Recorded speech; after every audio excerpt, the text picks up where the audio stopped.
Okay, we are recording. 1 + 1 don't equal 3. Welcome back. Happy Sunday. We took a brief hiatus. We did. We were picking up the children from camp. And by we mean you. That's correct, because one of our children was fake sick for a day. 2 days, she was. She just said she didn't feel good. She had no fever. There was no symptoms, but alas, you didn't want to do the ride anyways, so you were like, I'll stay home with her. No, because I can imagine sitting in a car for 7 hours. No, 2 days. So sitting in a car for 3+ hours would not be fun if you're sick. I don't know if that's happened to you before, but it's not a fun experience being stuck in a vehicle for multiple hours. I accuse you of booking us a disgusting hotel. Yes, let's start with that. Apologies first. I will apologize because you booked us a Fairfield Inn and Suites, and it was $300 because Gaylord, Michigan knows that they are the only gig in town for like an hour. Before so you get their up hotels north, are all $1 billion. And there's one called True by Hilton that we stayed at before that you said there are no rooms available. I looked it up. There were 8 million rooms available, and you booked us their Fairfield Inn and Suites. So I was furious, as one would be furious. Yeah, it's a normal response. But I went to the internet, and the internet said that Fairfield Inn and Suites had better reviews. So then I started to feel like maybe it would be okay. And we got there, and indeed it was a great hotel. Yes, with a and it wonderful was breakfast. near it was like in the downtown Gaylord. Right. Which, by the way, I didn't know there was a downtown Gaylord. Because we normally turn left when we get off the freeway. We never turn right. So it's like this actual, no wonder when people say that they go to Gaylord for like vacation, I'm like, why? And it's a nice why place. Why would you ever? But then I saw that Gaylord is like this little town of fun. It's like a Bavarian type of town.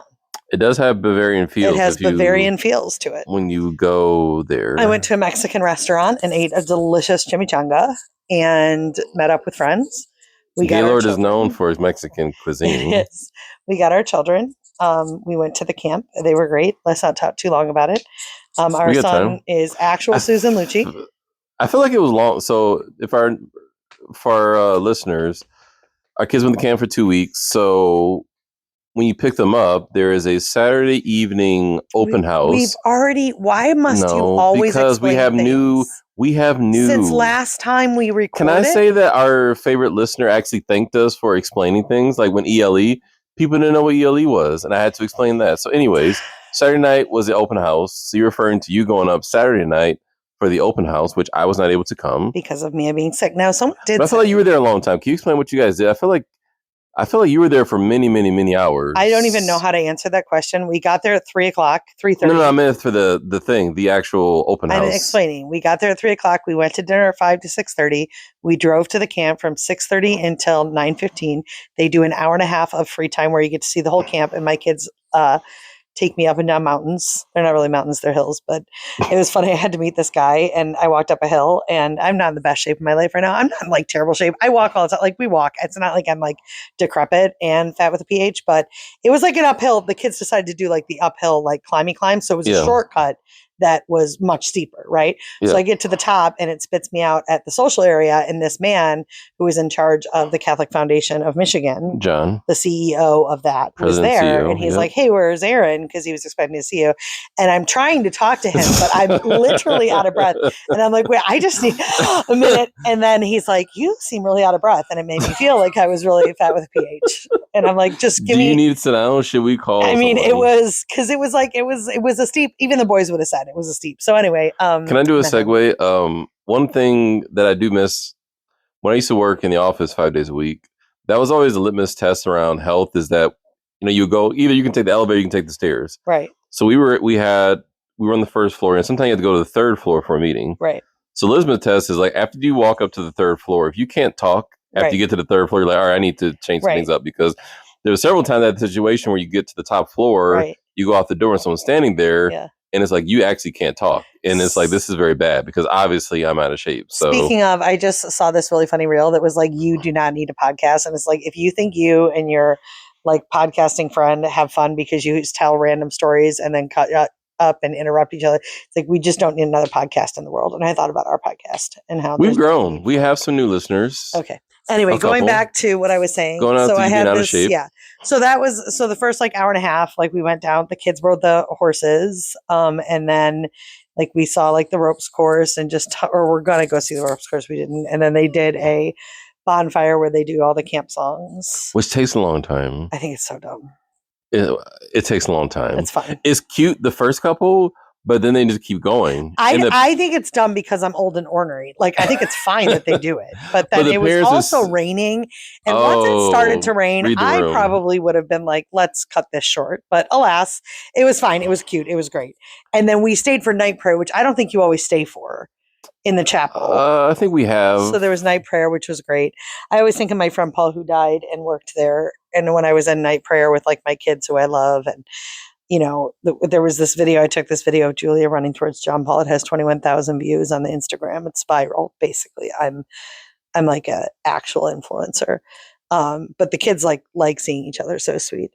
And then I thought I was going to complain about something, but I guess not. You know, I was thinking about that video. Yes. You should have used that Whitney Houston song. Which one? I Want to Run to You. That would have been a cool. No, that would have been weird. Because it's a slow motion video. It's like funny because she's running. No, to T you. Swift was the right. T Swift was the right move there.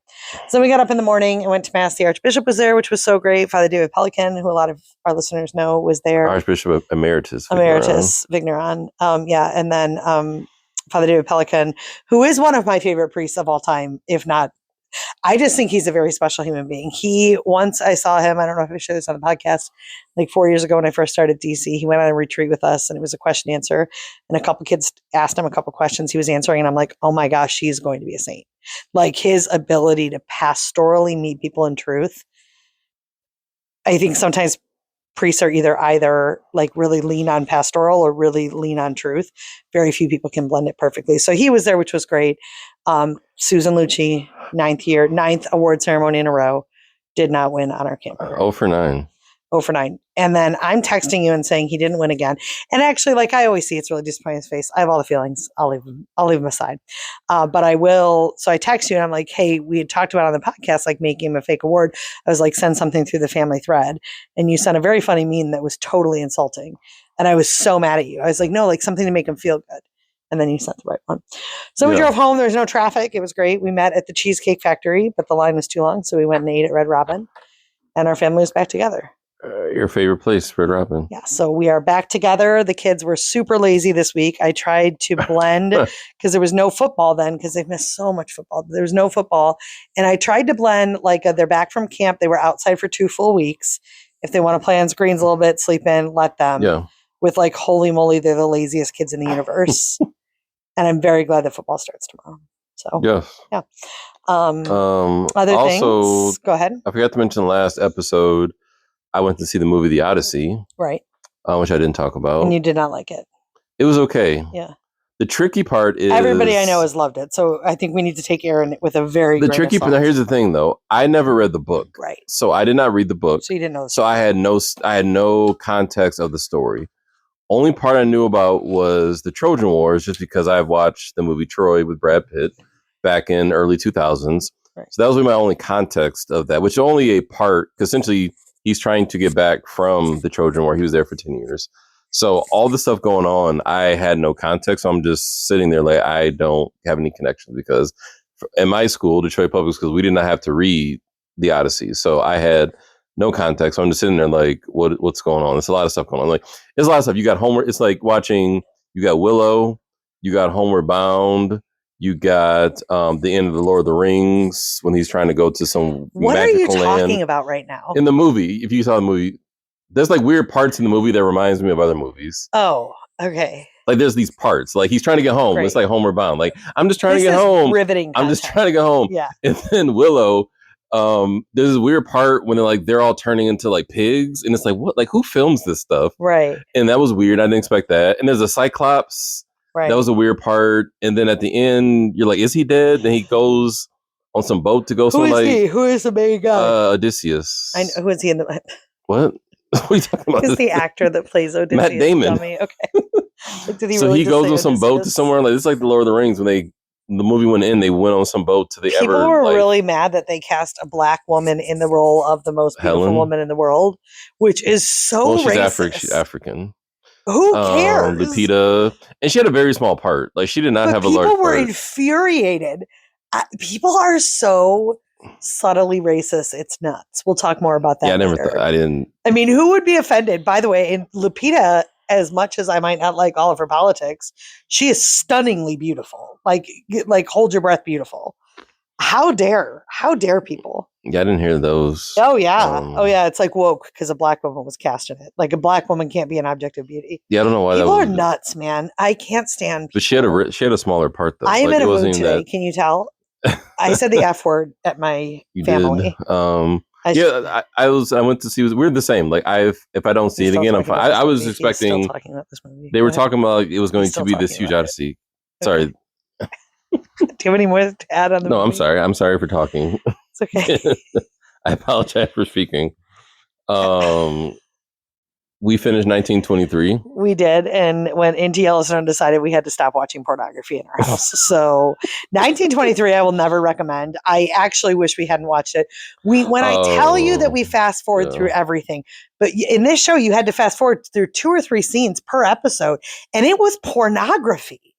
Like sadomasochistic pornography, and it is that always, part, not intercourse. It was more the whipping of naked women in like chains. Yes, but like when I have people that are like, "Oh my gosh, this is such a good show," I'm like, I would never even admit that I watched this show, but now we're admitting it because you brought it on the podcast. So but we already told people we watched 1883. Yeah, do not this watch is not it. A surprise. Do not. But 1883 wasn't like this. 1923 was horrific. First of all. So then I'm feeling so weird. Plus we watched 1883 with little Aaron. And then we're driving home from camp and I'm like, you cannot watch 1923. It's too bad, which is a weird thing to say to like a 15-year-old. I can watch it, but you can't.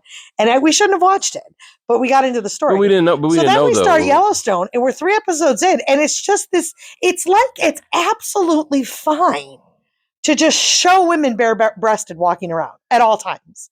And we fast forward every time. So I'm like 3 episodes into Yellowstone. The home slice. This was the same thing that happened with. Don't even talk about. I very purposely do not expose shows that I watch on this show. No. This is the same thing. That was an argument about Game of Thrones, right? Which we didn't watch. And people said, once you get past the first 5 episodes, it's insane. Fine. So wait a second, I gotta watch 5 episodes. It's insane of just how far we've gotten from judging.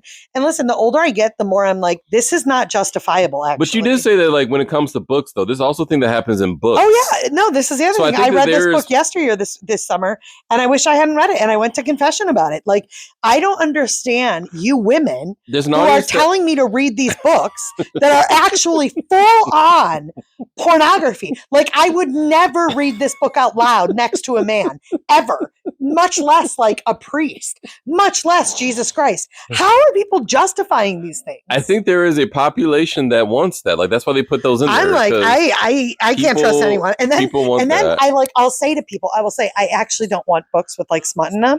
So like, and they'll be like, no, there's barely anything in here. Except for that 1 or 2 or 3. If you consider this barely anything, but that's what do you consider actually bad? But I think that's the decentralized where it's not decentralized. Desensitized. They don't like it's like the small bits. Like, just a little bit here, there, and here. The older I'm getting, the more become much more of a prude. And I'll say, I don't even think it's the older I'm getting. The older my kids get, I have to be able to justify, like when Malia sees me reading a book or the kids, we watch TV up in our room and like the kids come in and we're like, no, you got to leave. We're watching our show. And like at some point they're going to like turn on 1923 and imagine their parents watched this. Like, no way. I love that my parents didn't watch any of that stuff. So anyway, I'm done with porn. But Yellowstone wasn't the pornography. I would say that was, we only watched 2 episodes. No, I stopped watching it when the girl walked out with her bare breasts getting into a bath, completely naked. I'm using a medical term. Her nipples just showing as she's talking. Like, what are we doing? That's why I stopped watching it. Why did you stop watching it? I said, me, it was a storyline. No. It was you're fine with the pornography, apparently? I don't think that was going to happen. I think that, my understanding that's not pervasive in the show. That's why I turned it off. The storyline was good. It would have been. No. We talked about the problem with the storyline was in 1883 and 1923, they were surviving. They were trying to survive. That's true. In 1923, like they're like the predator. They're the one that's going Yeah, after they're like the bad people. guys in Yellowstone. They're the Yellowstone. Yes, Yeah. they're the bad guys. Yeah. So they're trying to Yeah. do all these bad things to people to preserve their family, I don't need preserve that theirs. smut in my life. So that was my thing. It's kind of like Sons of Anarchy, where you're like, these are like, there's no redeeming. Like, there's really Right. not much to do with equality. They're just right. people that do bad things, Yeah, and they're justified. I'm by not. it. But then we run this other pendulum swing of like, I don't like cheesy stuff either. So it's this really hard thing to find like high quality.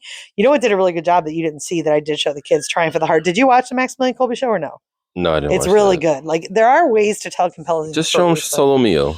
Yeah, right. That was so dumb too. Everything's so dumb. I didn't finish. I fell Anything asleep. that isn't offensive is dumb. Yeah. So anyway, I didn't finish Solo Mio. I fell asleep. Got great news this week.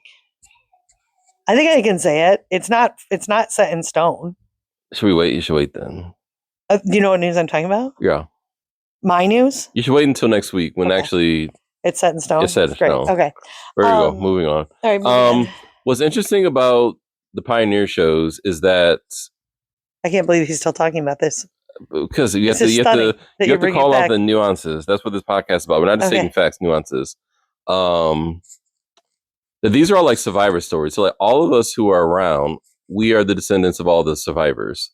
So all the bad stuff that happens, like in these pioneers, the 1883, all these people died. Right. Like we're all the descendants of the people that lived, who survived all these terrible things. Right. Like all these, the famine, which didn't happen. The slavery, smallpox, all these things. There's a group of survivors. We're all the it's super interesting. of those survivors and telling the stories. The 1883 was fascinating. Of war, like all these things, like all of that, like because at that point, everything could kill you. Like I think that was the point. Like everything, even 1923, all these things could still kill you. Frostbite, right? Like the chick died. Like spoiler alert, she dies at the end of frostbite. Just going outside and just traveling, like that could kill you. You could be dead. You could be dead. Yeah, true. Okay. Moving on. I'm offended this week. Is it rational? Maybe not. Go ahead. Well, do you have something else you want to talk about? Yes. Okay. Why don't you go to yours? You can go to yours. Okay. I was just, it's about Dearborn. That's from yesterday. I'll do mine first. Okay. Because yours is more recent. Let's pause and then we'll dive into yours. Wait, hold on. Why do we need to pause? Get to go to the bathroom? Yeah, always. Back and better than ever. Go. You go first. Is your light on your microphone? Yep. Go. Okay. In a moment of growth, I no longer have to do my annual rant about school supplies because of two reasons. Hon, you've talked about this for 3 straight weeks. It is insane. No, I actually ordered. No. I think your memory is fading you. Okay. Because I actually ordered school supplies in the past week, so it makes no sense. So normally I rant because it takes a long time to figure out school supplies. But 2 things happen. One is actually, it's really just one thing: is AI. AI is amazing. So because actually it's easier now because in the past we had 5 children in the grade school, so we had 5 massive lists. So now we only have 3 left. So we have 3 lists, which is amazing. Which is much better. So I had the AI. I said, "Hey, here's 3 is reasonable, even." Yes. A lot of people have 3 kids. Go ahead. Yes, we have more. So I said, AI, take these 3 school supply lists, combine them into one list. Boom, done. And then I went to the Walmart because Walmart has their own AI. And I said, Walmart, here's the list of all the school supplies. Add these into a checkout list. Boom, done. And then all I have to do was just tweak the number, right? So quantities went up and down, up and down.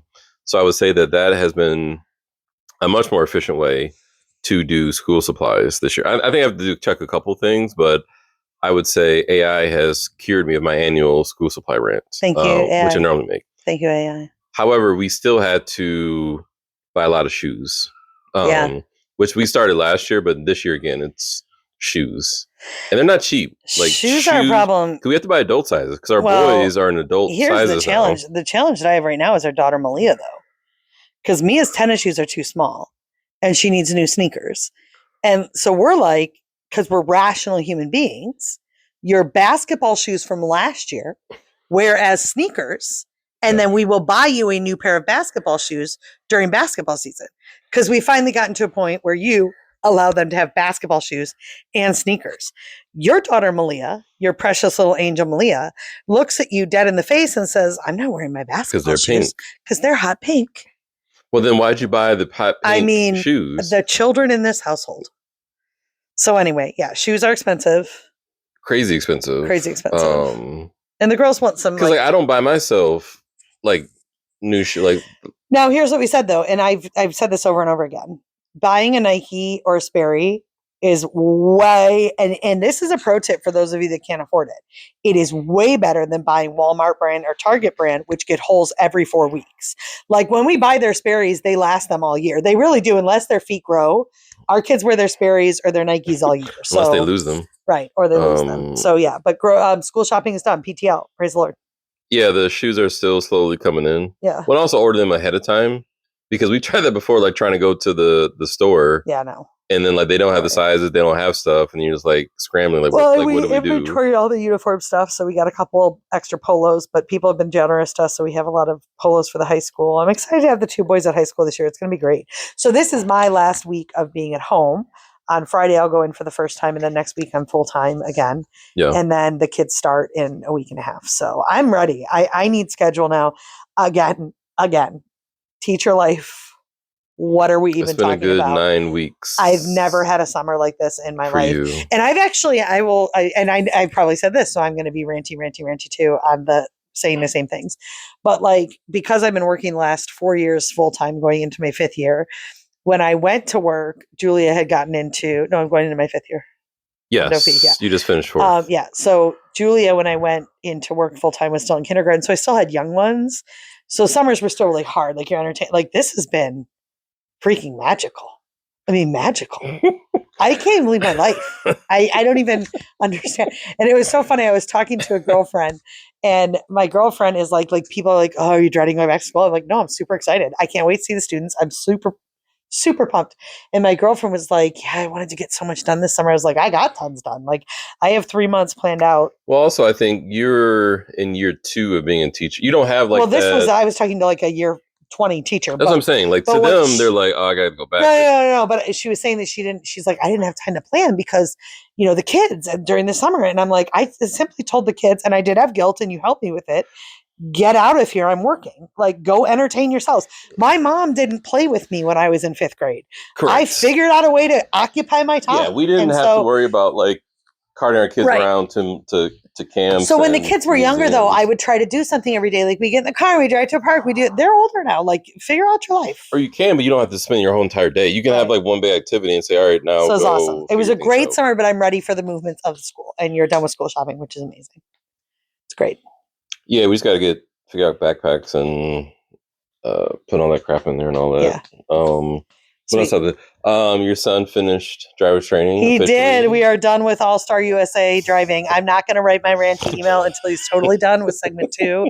Never. He doesn't have to go back there for segment 2, though. Yeah, he does. Yes. Oh, is it online?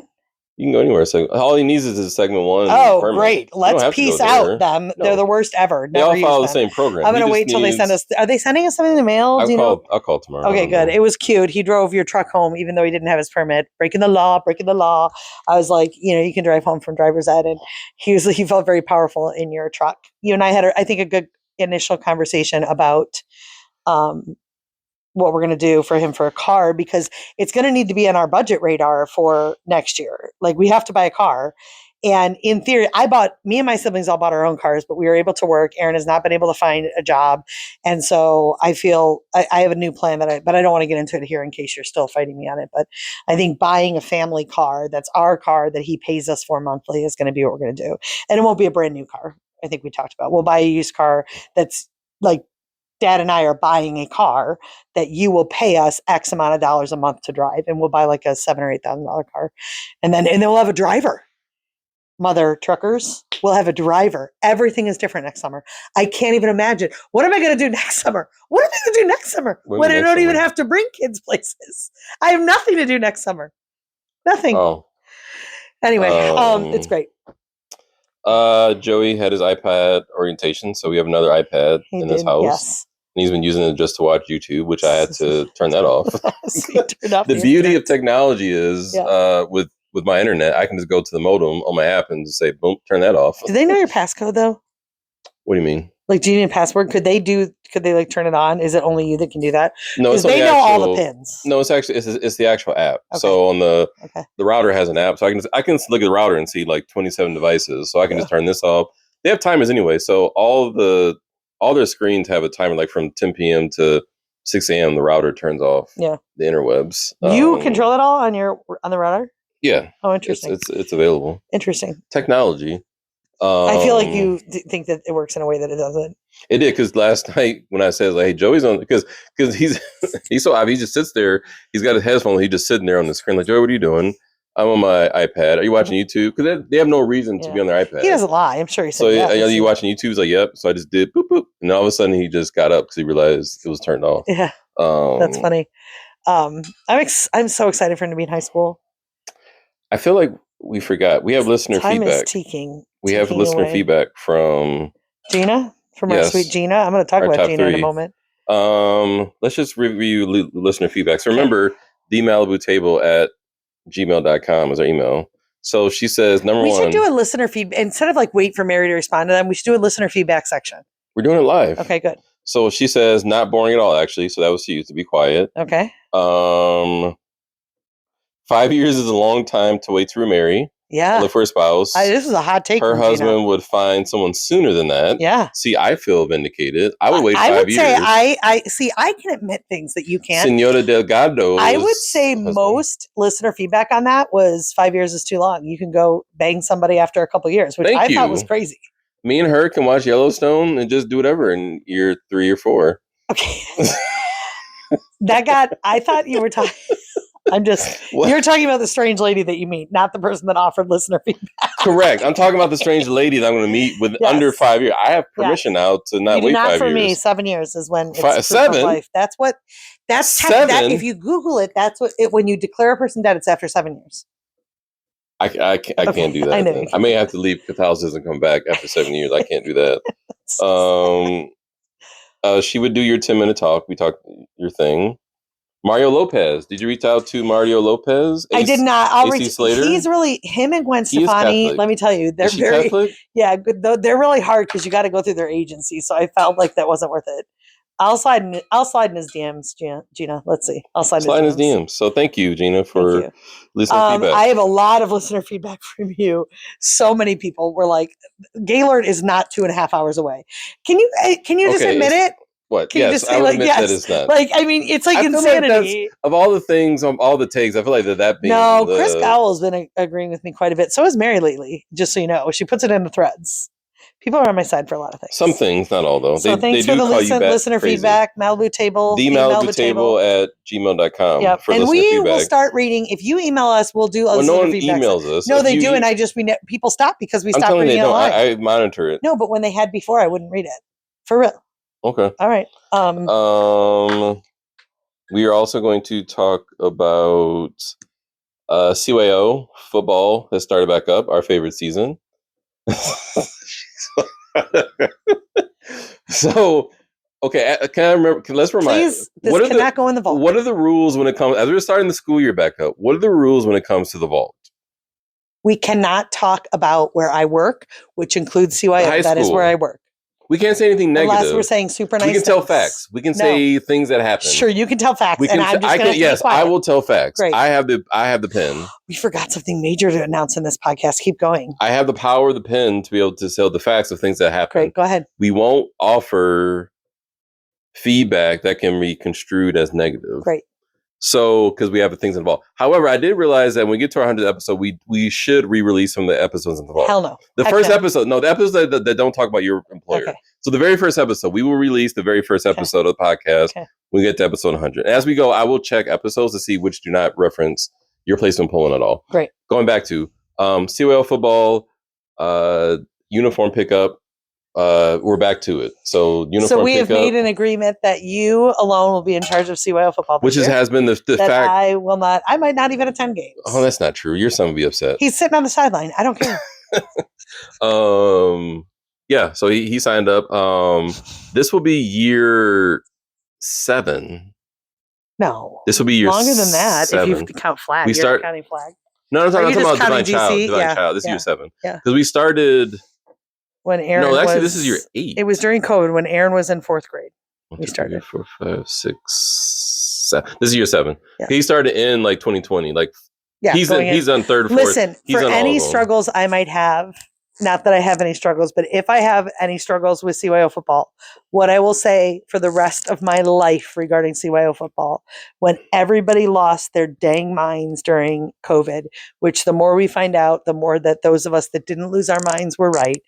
CYO football at Divine Child opened their arms to Aaron and Joey To and let them play. They let everybody. And I will only forever. They had to do the stupid freaking put on your mouth guards and then put the mask over your mouth guard, drool everywhere, spit everywhere, on the helmets everywhere. But somehow this was the logical move. And God bless Tim Lee. Poor Tim Lee put up with all of that stupidity to be able to allow boys to play football. And I will, in my heart, for as much frustration that I might have sometimes with youth sports, I will never forget the gratitude that I felt that year, like crying. Like I would watch them practice and cry. We were homeschooling that year. So I felt like everybody had lost their mind. My kids were sad. Like in this, it saved them that year. And I will forever be thankful. That was fall 2020 homeschool. Oh, I will forever. And I remember emailing Coach Tim Lee, and be like, hey, I got these 2 kids. And he's like, yeah, can't wait to meet them. But Joey wasn't in yet. Aaron did it first. No, he was. No, he was. They both were 3rd, 4th. It was Aaron and Joey. That was a silly time where they had to wear masks while playing football. They would and they weren't allowed to wear the head things. Do you remember they have these head things for scrimmages? They're like covers that you wear over the helmet to differentiate teams. They weren't allowed to use them. What were we doing in those imagine years? like kids like tackling in the huddle, like pushing each other in line with masks on. It was so dumb. But they had to take breaks to take the mask off and drink water. I'm disgusted. But yes, we were nuts. That was such a nuts time. We were entering year 7. Yes. Of CYO football. We're both really excited. We only have 1 kid doing football, and no one wants to try out for the school play. Only on Saturday. Okay, now Mia really wants to do volleyball. Is that not an option if we're not doing the school play? Not right now. Are you sure? We got to figure out that no, we can't. Are you sure? The girls are feeling really, really, really put at a disadvantage by us by not being able to do something in the fall. We got to see our schedule though. We got 2 in high school, and we got the football too. I would probably let Mia do cross country. They want to do something this fall. You're saying no. We can ask the schedule. We just can't overload. Yeah, or maybe the winter. I mean, with the winter, we'll get them going. And next fall, they totally can because Aaron will have his license, so that's going to be different. But so we only have 1 kid. We were talking; it's going to be so different. Like not having to be there all day Saturday. We'll go for 1 game. Holy moly!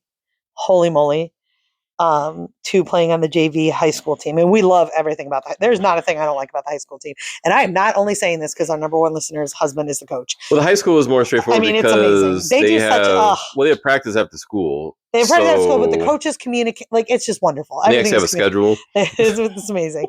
So big news in the Wilkerson household. Big news. We have an addition. The Skylight calendar was bought. Oh. We talked about it multiple times on this podcast, and let me tell you, dreams come true, people. What you can do is you can share the Team Snap login with your Skylight calendar, and it just automatically loads to the calendar with all the jersey colors and everything, all the information just right on the Skylight calendar. Except the times when the Team Snap is not right, and they say, actually, we need to update. But we're just going to assume it's going to be right every time. So anyway, and I love it. I'm obsessed with it. Can we throw away the paper one? Right now, Aaron has me have the paper one underneath. I'll show a picture to the people because you're afraid to let go of the paper one. But I think you're seeing everything's in the Skylight. Well, sometimes your accuracy. Did you put the Skylight app on your phone too? I haven't. Great. I mean, come on. Can you say it? What? No, I don't know. If we go back in time, my only point was I don't think the Skylight was a big deal for us right now. I say eventually, sure, but for right now, I was like, if we had money, the big one was 500. But no, that's not worth it. That's dumb. That's just we didn't listen, yo. We didn't. But that's just dumb. And I do want to pay for the subscription, which is $80 a year, which is $8 a month ish. For what though? What do you get? You can like meal plan recipes. We're not going to use that. No, listen to what you can do. This is actually crazy, Aaron. Oh, gosh, Aaron, I know you don't. This is actually crazy. These are features that no one actually uses. When the school sends home an email, and I have friends that use it, this feature sends home an email with dates, you go to the Skylight AI and they analyze it and they just upload all the dates to your calendar. See, I don't trust it. I can't trust it. Well, I trust it. The problem is there's so many dates I don't care about that I wouldn't want in my calendar. Well, that's the biggest problem of the calendar is if you put too much stuff in there, it becomes too busy. Because I got excited and I wanted to put Saint Feast days. And you see now, because if you add too much stuff in, then you have to like scroll and find things. Yeah. Like the beauty of it is you only put critical things in there. These are the things that we need to know about. Like I don't put my work stuff in there. Color coded. I don't want to see your work stuff in there. It's only critical things that we need to know about. Yeah. I would like you to write when you're in the office, but you won't do that. To me, I think that'd be great. I think you should. It doesn't matter. My point is it doesn't matter when I'm in the office. I guess it matters more in the summer. So anyway, Skylight. Yeah, it doesn't matter. So on Friday, well, first of all, we did some ministry this week, which was good. We did some service. So you brought Aaron to Gleaners this week, which was good. Yeah, for me, it was important that they're about to go into their selfish era. Yeah. So after camp, they had this dead week for football, so they're about to enter their selfishness area of back to football. So we've been off since March, so it was like, hey, while we have a week off, let's make sure that they get some type of service. I looked up Gleaners, so me and our oldest went to Gleaners down in Taylor, and they have a thing where they're making boxes for elderly. So I know they actually have a DoorDash service where you can order senior citizens can order food through Gleaners and they deliver it to their houses via DoorDash. Wow. Or they can pick them up. Wow. So the high school youth group that was there, so we just did a bunch of stacking up boxes and food for the elderly for Gleaners for a couple hours. And then you had scheduled Gleaners for our second child. Friday, Joey. However, on Thursday, a girlfriend called and said that there's something called Dearborn Homecoming. And Dearborn Homecoming is like a fair, basically. Livonia Spree. It's like the city fair. There's like fireworks. It's like their I don't know, weekend to celebrate being Dearborn. And with the fair, there's rides and all that kind of stuff that you have at a fair. And for students that are special needs, that can be way overstimulating. So in the morning of the first day of the fair, they do like a special needs 4 hours. And what they've asked Divine Child to do is to partner with these kids. And so our kids, our personal children, were partnered with friends of theirs, and then they got a special needs guest, and they would ride rides with them and get their face painted with them and basically just be friends with them for these 4 hours. It was beautiful. Well, brilliant. Of course, there was one person, I'm not going to get into it, who wrote this email about how terrible Divine Child students are because people are horrible. And I am perimental palsy and I can't handle it. This person straight up lied on our students and sent an email to our principal about it. Didn't they come to the school?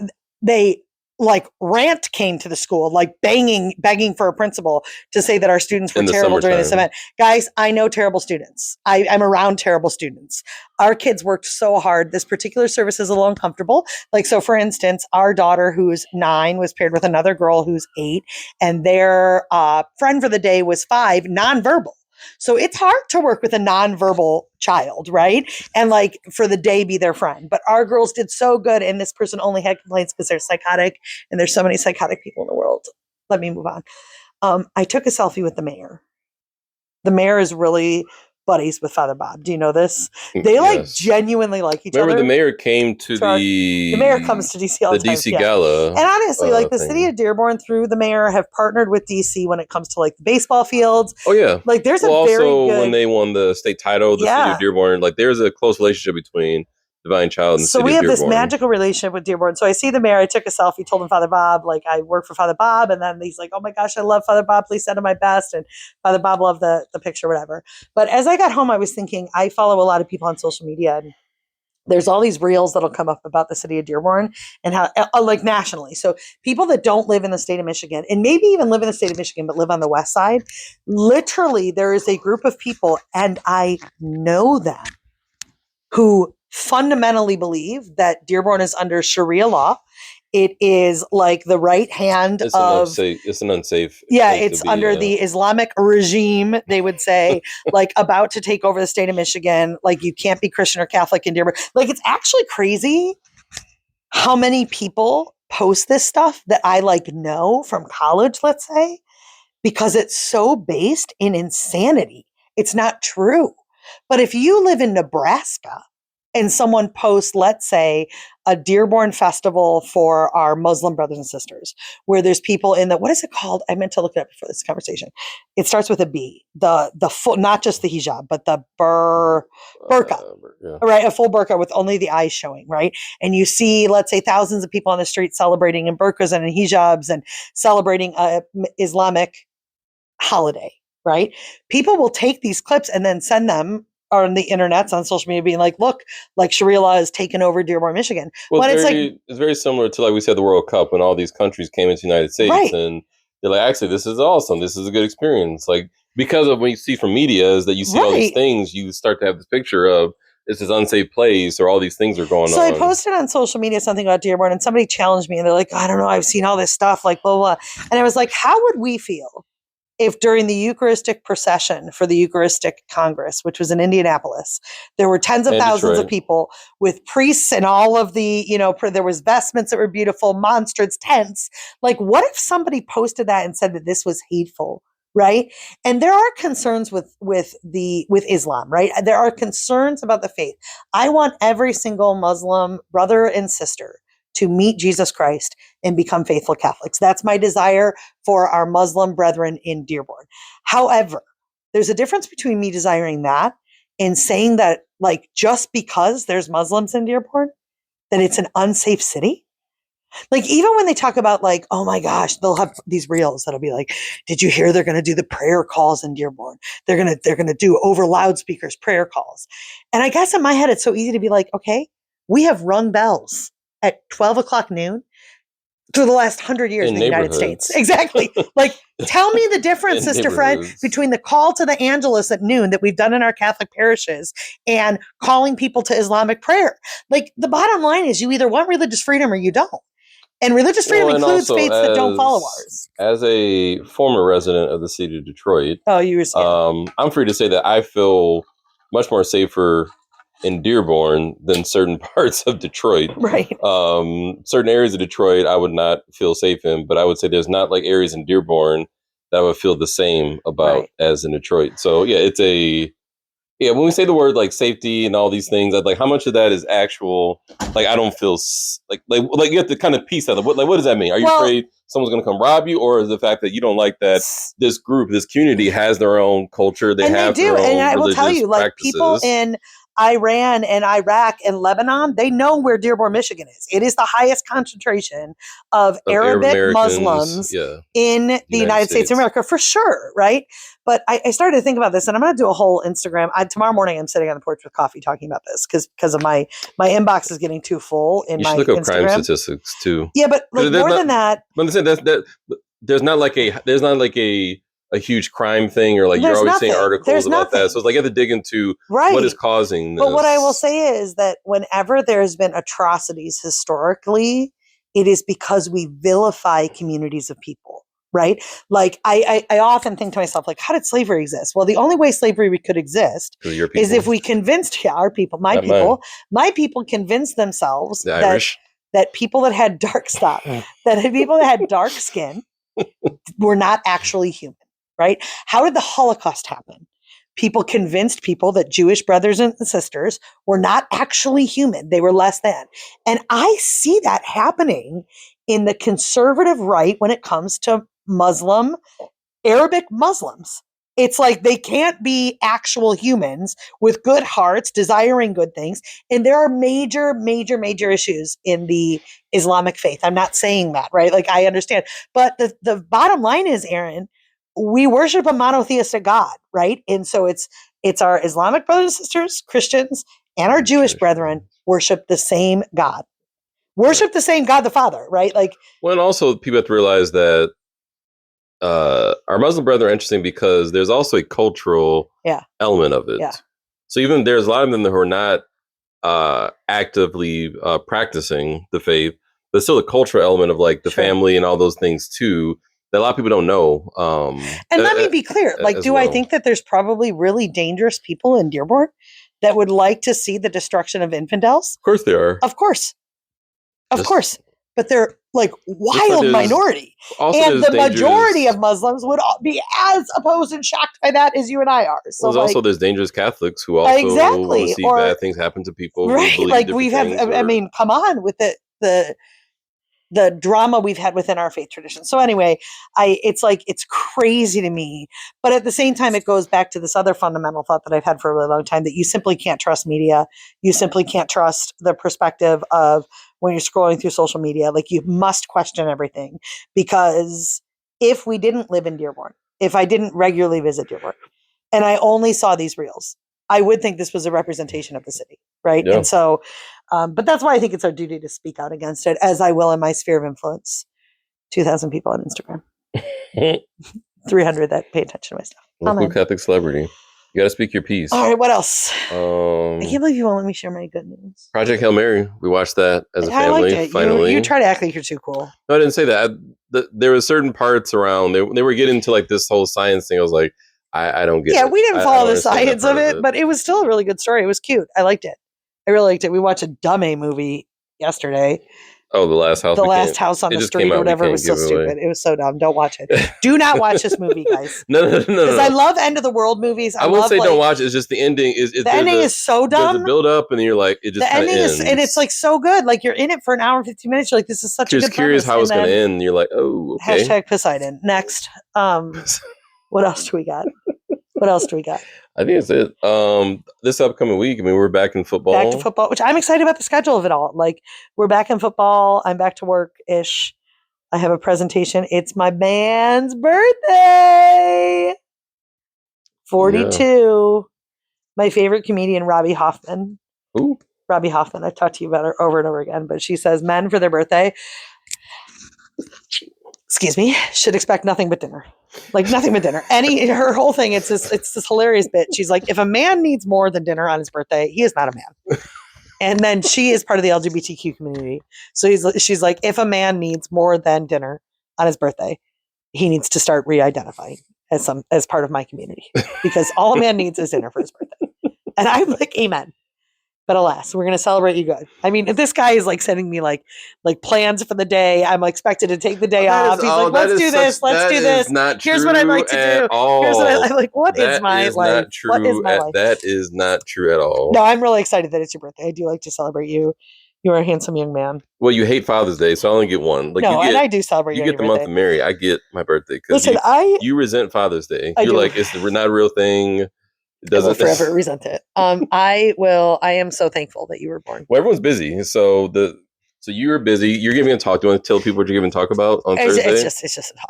It's at the AOD.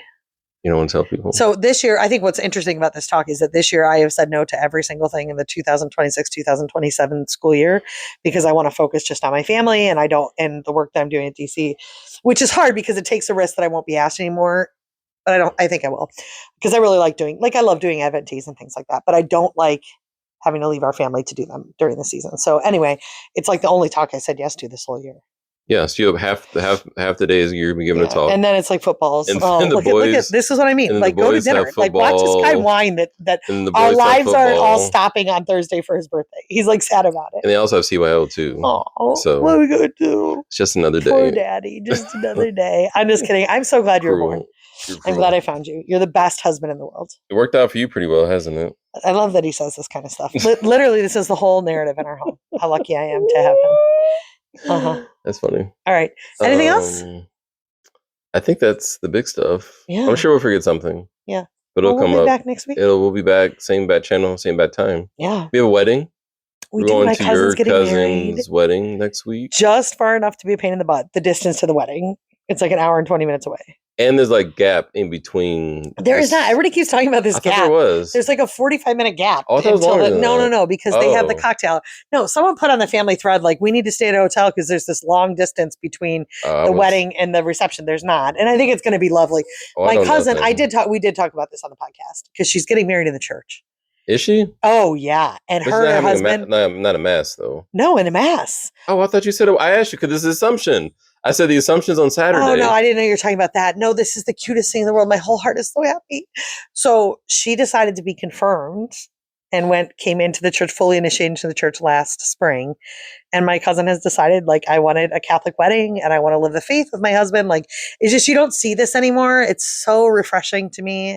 There's a lot of reasons, I think, within my extended family. Like, I mean, I'll say it. I've said it. Within a generation, the faith is gone in my extended family. Like, my cousins don't worship. My aunts and uncles do still, but with very few exceptions. And so for me, I find that to be so soul crushing that in one generation, the faith has been just demolished in most families. And so when you have a cousin that is getting married in the context of the Catholic faith, I'm just so excited about it. I'm just so excited to celebrate her. And I'm reading. Well, it's a reminder how quickly it can fall off. How fragile faith is. Because out of the siblings, it was really your dad that was the really one. Your uncle came back eventually, but you can tell that was like a recent. Michael, Danny, and Aunt Beth? Yeah, no, they did. They just sometimes wouldn't go to mass. But your dad was. My point is, like, your dad was the one. Yeah, he was. My dad is. He was the baby. He was the one that actually, like, and I have such a bias on it. Your siblings. He was the only one that I know of, and I don't know the whole everybody's inside family dynamics. My dad was the only one that we went to mass every Sunday. It was not an option to miss mass. And when you read studies, and some of that was through his parents. Yeah, I think he said that. Oh, it's all their parents. Like, all their parents did that. But other siblings did. Like, right, it was right. So he was one of the. And I just think that is such a key. We, like, sometimes think about all the things that we have to do to, like, keep our kids in the faith, but, like, if you tell your kids this is the most important thing, and yet don't go to mass if, for instance, you have a basketball game, or if you're on vacation so you don't go to mass, or you don't go to mass because you got to work, like, that tells your kids subtly what you actually believe about your faith. And so, to me, I think that it's a tool. It's a tool in the toolbox. Yeah. So, but anyways, to go back to it, my cousin's getting married in the church, and praise God. Like, how good is it going to be to go to a conflict-free wedding? Because when I go to these weddings of people that are Catholic, but no longer worshiping, I feel tremendous guilt. I don't know what to do. I don't know what God wants me to do in these situations. And so just to be able to go to a wedding and you're talking about family members who have left the faith and get married outside of the faith, even though they're baptized, fully initiated Catholics, going to their weddings if they don't get married in the church. I would say they have probably up through confirmation. Yeah. And then haven't practiced. Yeah. But they have chosen to leave the faith. Yeah, but to me, it becomes a seal of you choosing to leave that faith when you make that covenant outside of the faith tradition. So it's very hard for me. All of my cousins that have been married outside the church, like, I hate going to weddings that are not Catholic from former Catholics. It's just they've left. And it's a moment but there's not a, you're not supposed to go to the wedding. You feel like you have a moral crisis of, you'll still go though. Like, there's nothing in the church that says that you cannot. I will go, no. What I will tell you, no, I disagree with you. There are priests that have lots of different opinions about this. From canon law, have different opinions about this.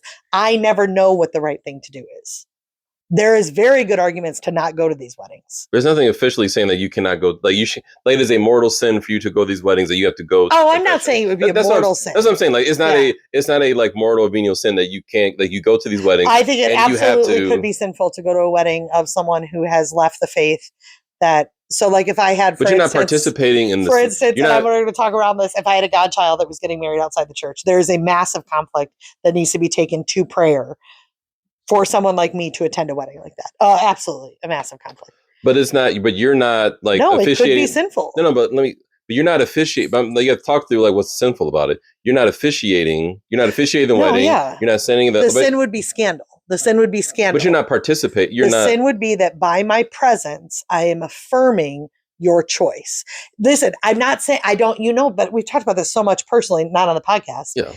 Like, this is what keeps me up at night, praying for what God really wants me to do in these situations. Okay, I just want to clarify with our listeners who are not, like, is the listeners who are not Catholic about, like, Mary, like, so and so said that we're not supposed, or we're not. For our listeners that are not Catholic, this doesn't apply at all. No, I'm saying just understanding about the faith in terms of, like, we're not saying that Catholics cannot go to weddings. Not universally. I'm not saying that at all. That's what I'm saying. I just want to clarify. Fallen away Catholics. I'm not saying that, but I am saying you're saying you have a, like, if you and I. This is about if one of our kids chose to get married outside the church, we would have to meet with a priest in deep discussion about whether or not we could attend that wedding, because our presence at that wedding affirms what we do not think is good for our child's soul.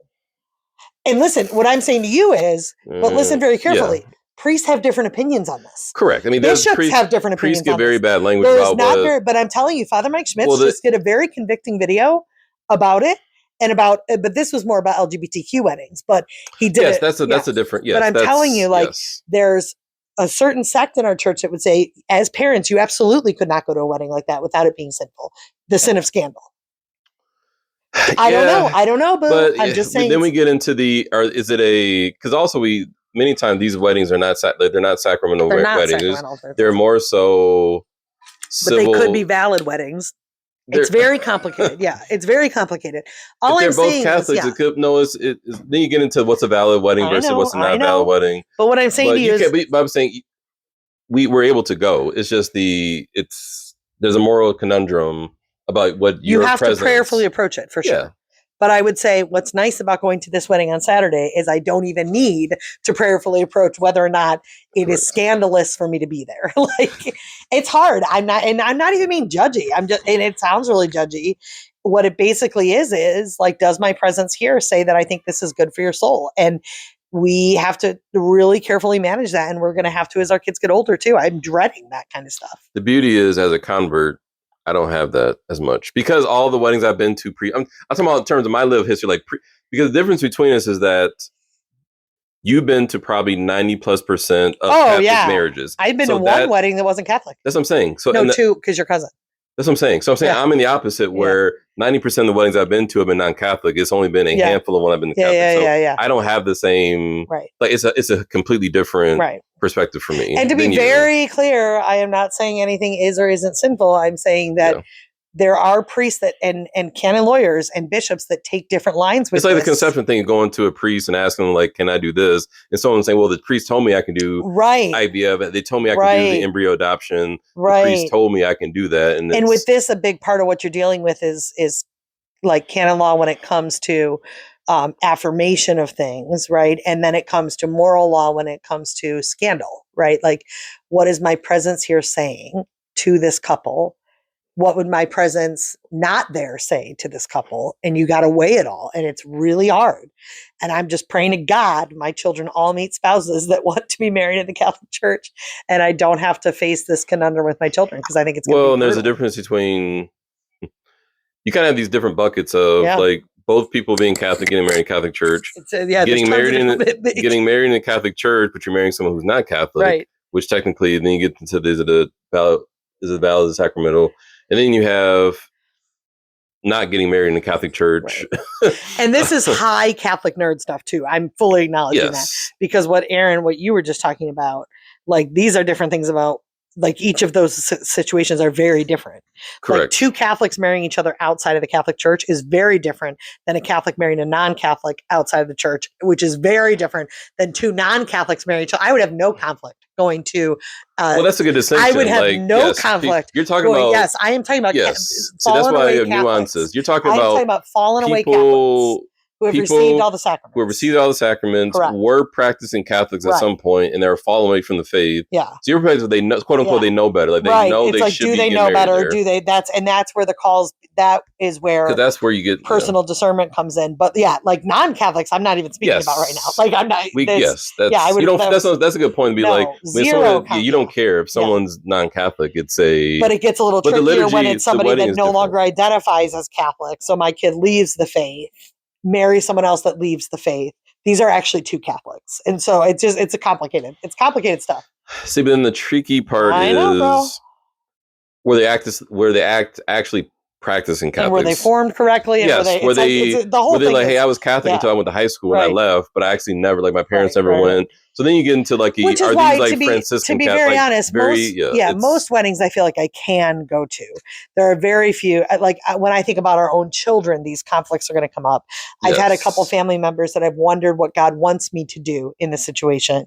I have not had to make that decision yet, but because my bottom line is, like if one of our children got married outside the church to a Catholic, like got married, at a park, my challenge would be, and what I can't get around, I don't think Jesus would sit at that wedding.